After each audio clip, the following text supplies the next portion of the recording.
from the O'Hara Construction Studio in downtown Jackson. It's the Bart Hawley Show. I'm David Rice, inviting you to join Bart and his guests. Jackson Catholic Elementary principals from Queens School, Liz Hartley from St. John Elementary, Renee Hornby, and from St. Mary Elementary, Nancy O'Neill.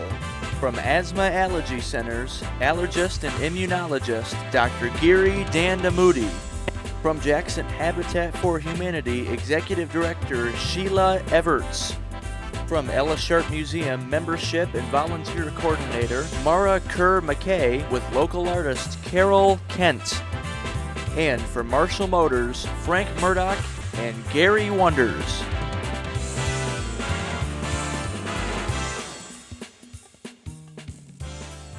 And now, here's Bart. Well, thank you very much, and good afternoon, and welcome to the show. Nice to have you with us today on a beautiful Tuesday in Jackson, Michigan. We have sunshine for the rest of the afternoon, and a high today of 78 degrees and light winds. Tonight, partly cloudy, low 62. Wednesday, a chance of showers and thunderstorms during the day, and a high of 87. And then it heats up. Thursday, we will see a slight chance of showers in the morning, mostly sunny and hot, high 92. And heat index values could be even higher, close to 100 degrees. By Thursday night, a cold front moves in, bringing in some rain and cooler temperatures for Friday, partly sunny and a high of 81. And then the weekend, even cooler, both days partly sunny on Saturday and on Sunday. High both days, 73. And there you have it, today's weather, brought to you by Kelly Express, with great specials, great snacks, and ice cold beverages, particularly in the walk-in beer well at the new location on County Farm Road. 15 Jackson area locations to serve you. On your way to school, it's back to school week. Stop by before or after school for some refreshing snacks for the kids in your car at Kelly Express. We're going to look outside because right now we have a fire at an industrial complex in Jackson near the area of Cooper and North. A commercial building is on fire, and we have a live shot from the Skycam. The Jackson Fire Department says avoid the area around Cooper and North. This commercial building is on fire, and we do not know what the hazards are that might be in the building going up in smoke. If you live in the area, make sure all windows are closed, as health and breathing issues can occur. This is the building that appears to be currently on fire. This is a building that is owned by our most recent determination by the Commercial Exchange folks, and they have a number of commercial properties, and this particular property on the corner of North and Cooper appears to be empty. It's been advertised for rent for several years. It's a building that is on 9 acres. It was originally built in 1920, and they had some additions in 1960. The EPA has found contaminants on the property, including petroleum products, asbestos, and volatile organic compounds, which could be any combination of the following: carbon monoxide, metallic carbides, ammonium carbonate, and those can get into the atmosphere and create some photochemical reactions. So there are potentially hazardous chemicals that are on fire or are located on the property that could be being cast up into the atmosphere in the smoke. So police and fire departments are requesting everyone stay out of the area. It is a potentially hazardous situation, and fire crews are on the scene, and they have been for just about an hour, I would say. The EPA has said that none of the chemicals or the dangerous contaminants on the site have been cleaned up. There's been no remediation on any of the hazardous chemicals on the property. We don't know the history of this building, but it was used as warehouse space, and various companies had been leasing the warehouse space over the years. But for at least the last 10 years, it appears to be mostly empty. Again, the area of North and Cooper, across the street from Nixon Park. Avoid the area, and if you live in the area, close your windows and avoid breathing any of the smoke that is in the air, and we will have further updates as they become available. Today is the, what is today? It's the second of, no, it's Tuesday, the 22nd of August. It is Be an Angel Day, National Eat a Peach Day. Sounds good, they're plentiful. It is a National Pecan Torte Day, National Tooth Fairy Day. What's the going rate these days, Lucas, for the Tooth Fairy? I'd say a few dollars. How many dollars? A few. A few? A A few dollars. I still believe it should be 25 cents, but apparently has gone up, inflation and all. National Surgical Oncologist Day, and we salute all surgical oncologists. On this day in 1963, the first person to enter space twice was Joseph Walker, a United States Air Force captain. He was flying the X-15, an experimental hypersonic rocket-powered aircraft. Twice went into outer space. 1987, Madonna's Who's That Girl hit number 1. And in 1989, on this very day, Nolan Ryan of the Texas Rangers became the first pitcher in Major League history to register 5,000 career strikeouts. Ryan would go on to rack up a total of 5,714 strikeouts, over 1,500 more than his closest competitor. And the first World's Cup was held on this day. The America beat the British cutter Aurora in 1851. They've been having that race all those many years. Now on to Today in the J, brought to you by Experience Jackson. And today we have very little. As school starts for some, the day before school for many others, so a quiet day in the community.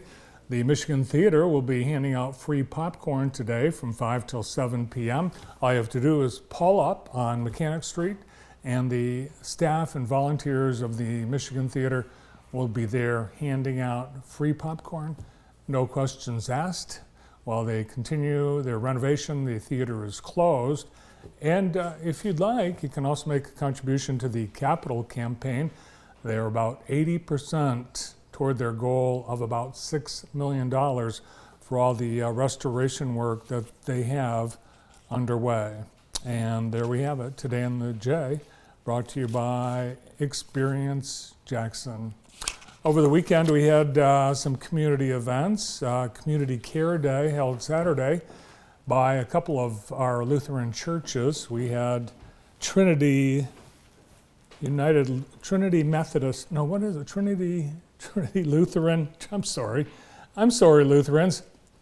Trinity Lutheran and Redeemer Lutheran joining together for Community Care Day, and that included a pancake breakfast and gifts. Kids were given backpacks filled with back-to-school supplies. They were fed a healthy breakfast of pancakes, fruit, beverages, and sides, and games and other fun activities were offered to the families. A big tent was pitched and games and tables set up. Haircuts were offered. A number of barbers and stylists provided their services and brought practically their whole salon to help get everyone ready for school. Also, this past weekend, it was the Jackson Pride Fest presented by Jackson Pride. This annual event started with a march from One Energy Plaza. There's Aaron and Scott among the marchers. And from OEP, they ended up at Horace Blackman Park, where there were all kinds of activities, DJ, a couple of musical groups performing, food trucks, and handouts. A lot of agencies and sponsors were there with giveaways and information.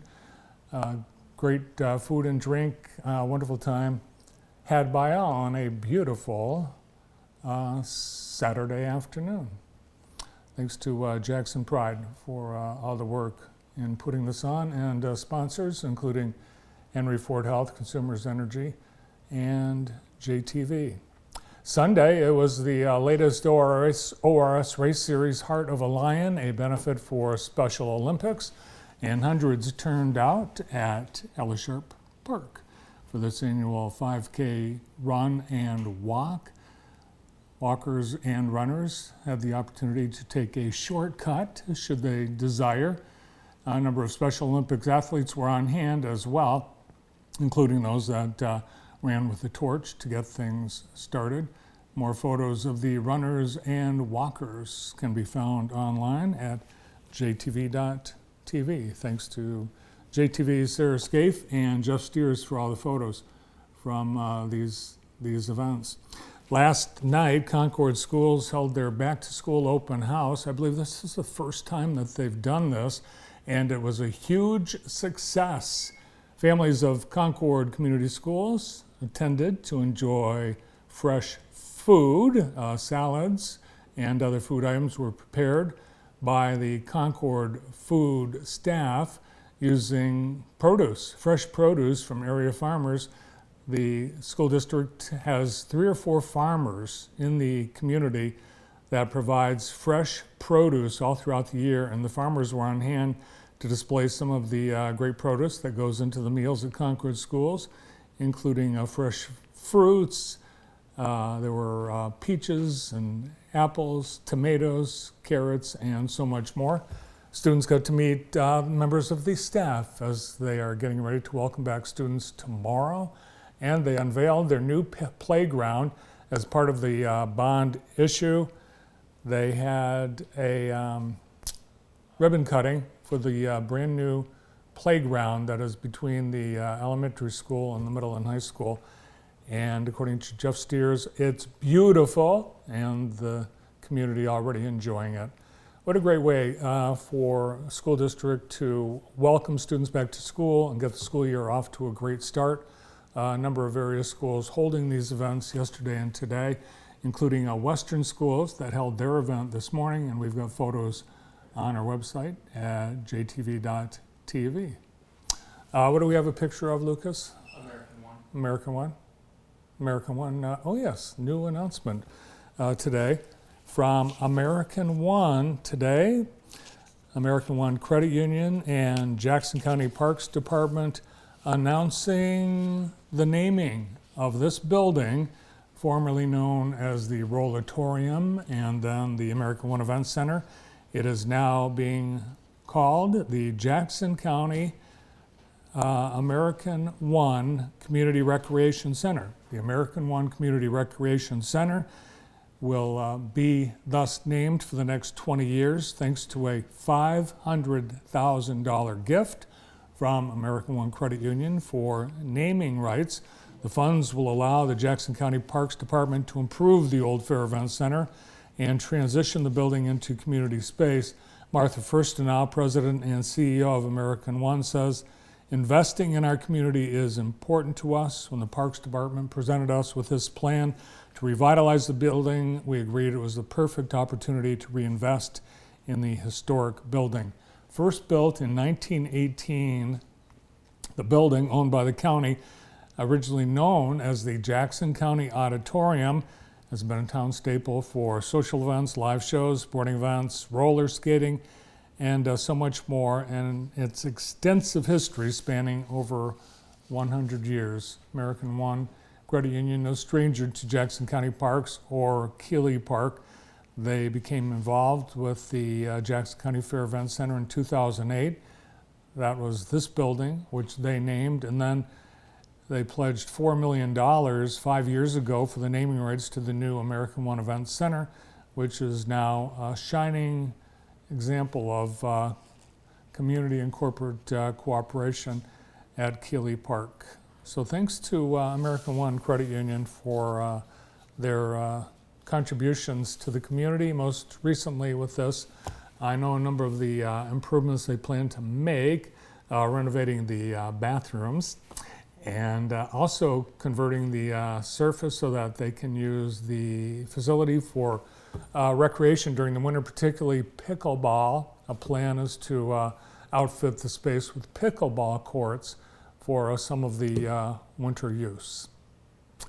We have a great show here today on JTV. Joining us in just moments on their first day of school, we have Jackson Catholic School principals, Liz Hartley from Queens, and there's Nancy O'Neill from St. Mary, and Renee Hornby from St. John. We'll hear how day one, half day, went for these principals. Dr. Gary Dandamuti from Asthma Allergy Centers joins us. Sheila Everts, the new director at Jackson Habitat for Humanity. Mara Kerr-McKay and Carol Kent from the Elishar Museum. They're announcing a new plan to make the museum look even nicer. And we have Frank Murdoch and Gary Wonders in with the Marshall Motors Car Show, which is happening this Saturday at Chelsea Community Fair. All this and more today on JTV, and we get underway right after this.